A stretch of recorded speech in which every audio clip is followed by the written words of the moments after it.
Well, this is going to be part 9, I think, yeah, putting the top rings on, but I'm not ready to put the top rings on yet. So I'm starting this video a little bit early.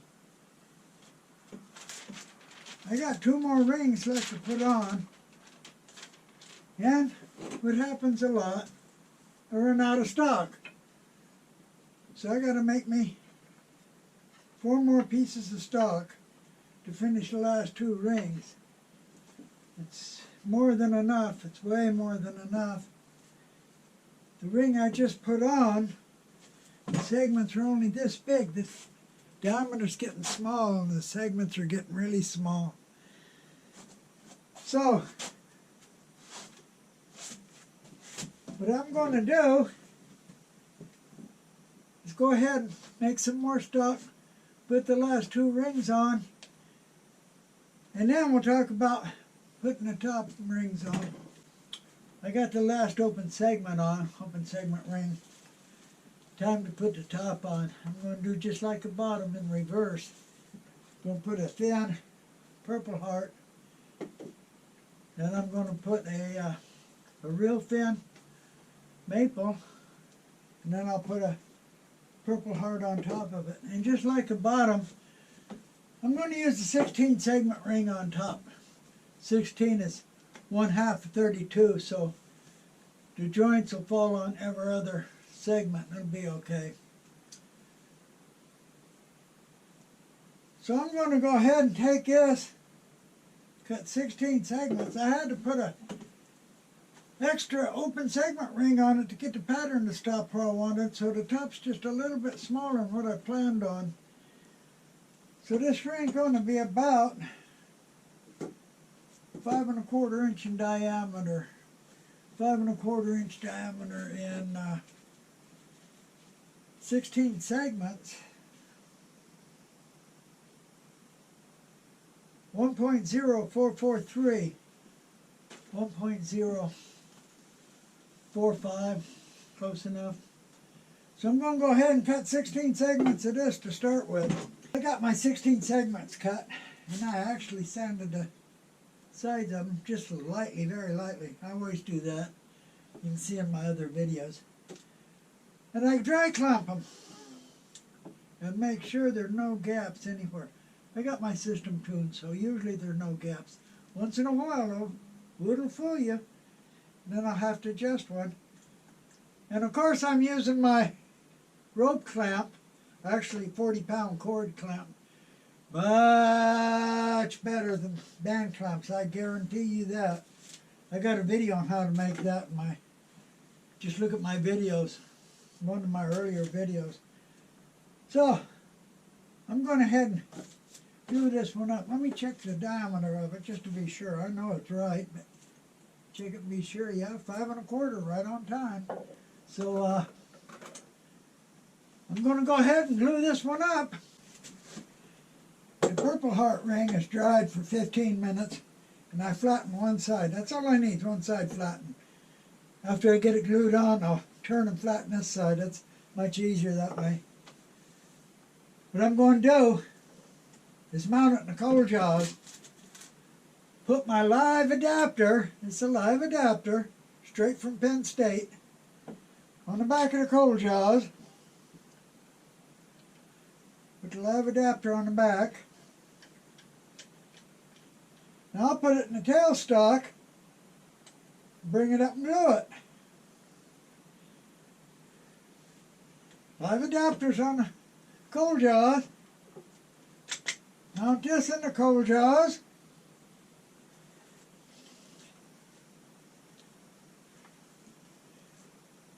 Put a light layer of glue on it, real light. I don't want glue going everywhere. Real light layer. Line it up so the joints are over the top of the segment. And we'll glue her on and let her set for a while. After it sets for a while, we'll go ahead and part this. I've already got the maple ring glued up. So after this gets glued on and parted, I'll be able to glue the maple ring on. Like I said, I'm going to use a light layer of glue. I don't want it going everywhere.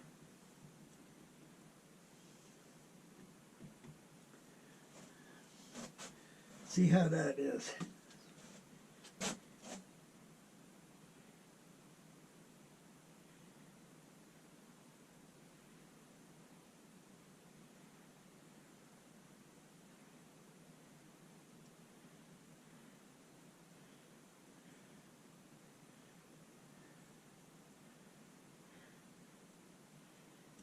Get a drop more right there. One drop more there, yeah.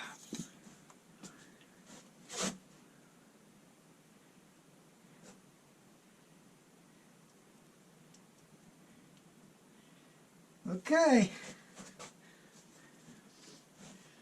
Put her in the coal jar, or put it in the tailstock rather. Get her up close. Line it up and clamp it down. Make sure the joints are right over segment. Yeah. Clamp her down. We're going to let her dry for a while and then we're going to part it. Purple heart ring's glued on. Been well over 15 minutes. In fact, I had to go in and eat, and well, I just left it overnight anyway. So what I got to do now, turn the face flat and sand it flat. So that way, when I glue it back on, I'll have a good glue surface ready to go. Turn the inside round, turn the outside round, and then part it. I want to part it so I leave about 1/4 of an inch left on here. Then I'll put the maple ring on and turn the maple ring down to the thickness I want it. So I'll get this thin maple trim ring. This is about a 1/2 inch thick now, of course. That's about as thin as I can make a ring, glue it up. Then after I turn the maple ring down, I got a flat glue surface on the piece I parted off. I'll just turn it over and glue it back on, then finish the top. I turned this flat, sanded it smooth, give me a good glue surface, so I can turn it around and glue it back on over the thin white ring. Turn this down.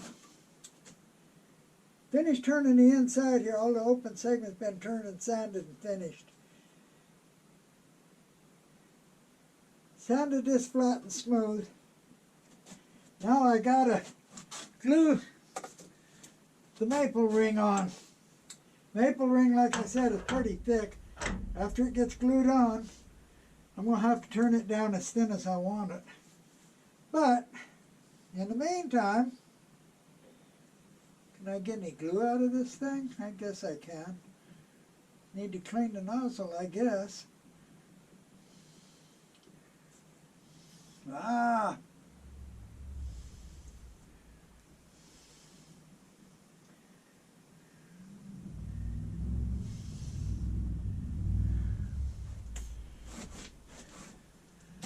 That really should be enough. Move it around a little bit.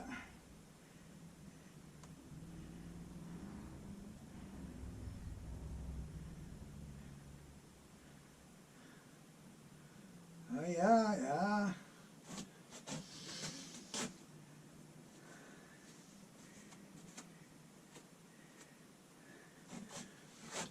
Glue it on, and remember it's got to be brick laid.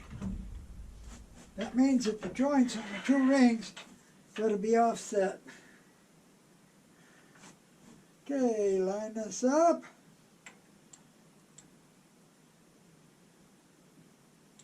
Clamp her down.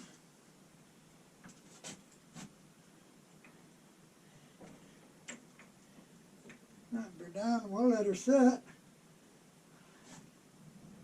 Yeah, it looks good all the way around. We'll let that set till it dries.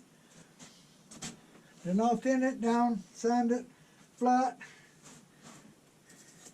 and glue this ring back over the top of it. And I'll have my small purple heart, my thin maple, and I'll have that on top. The maple ring is dried a lot longer now than 15 minutes, so it's ready to turn. As long as it's over 15 minutes. First thing I got to do is cut it down this way some, way too wide. Then after I get it cut down the width, I got to thin it down the height. I want it to just about match the bottom. Bottom was 0.177. So I got to turn this one down to about the same. Then of course I got to flatten it and sand it. Well, after I do that, I can glue back on this piece here for the top and finish the top up then. I got this turned down. Got it the right thickness, same as the bottom. So now I'm ready to put the last piece on, this piece of purple heart I parted off.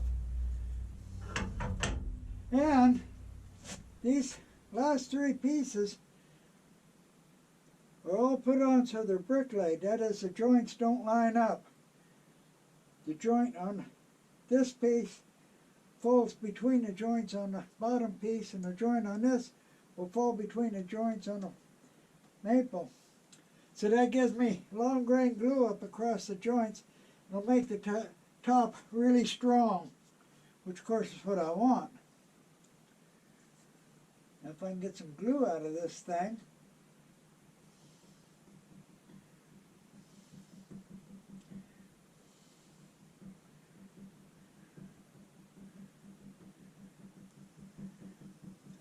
I don't care if this glue squeezes out. It don't make no difference on this.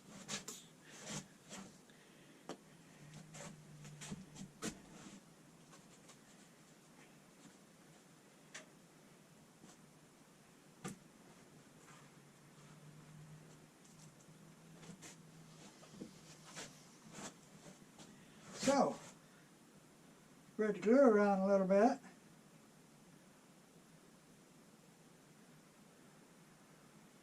Oh yeah.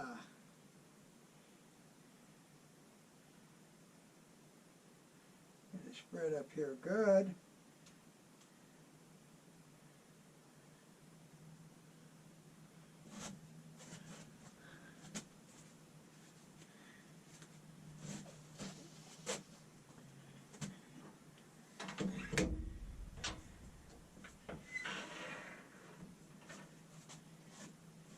Get the joints where I want them. Yeah, there we go. Tighten it down.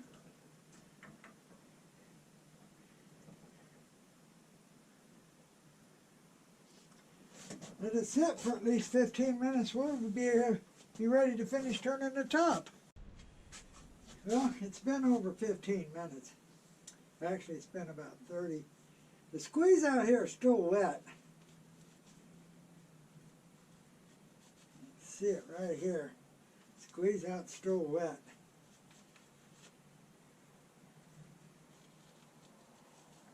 Yeah. It's getting chunky.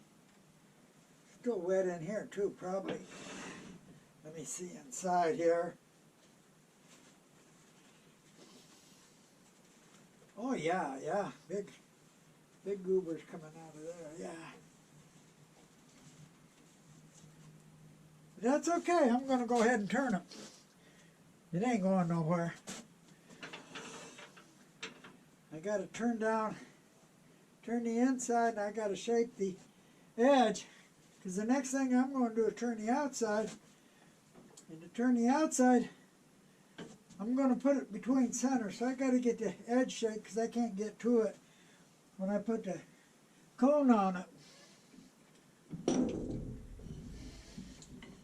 Going to use this big cone here, made from MDF and a bolt, all it is. Of course, I got a set screw in it so I can lock it down. But I'm going to use that and put it between centers. After I finish turning this and shaping the top a little bit, I'll turn the inside, finish turning all the inside, sand it, put finish on it, and I'll shape the outside just a little bit. I've got the inside all turned all the way out. I've got the edge here turned, because I ain't going to be able to get to it later. So the top is finished being put on. The next video, I'm going to turn the outside. I'm going to do it between centers. I'm going to use a cone in here. I'm going to put it between centers, take the steady rest off. So this has all been turned, sanded, and finished inside, and the very edge here.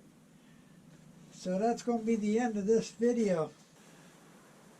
Okay, so I'm going to stop this video.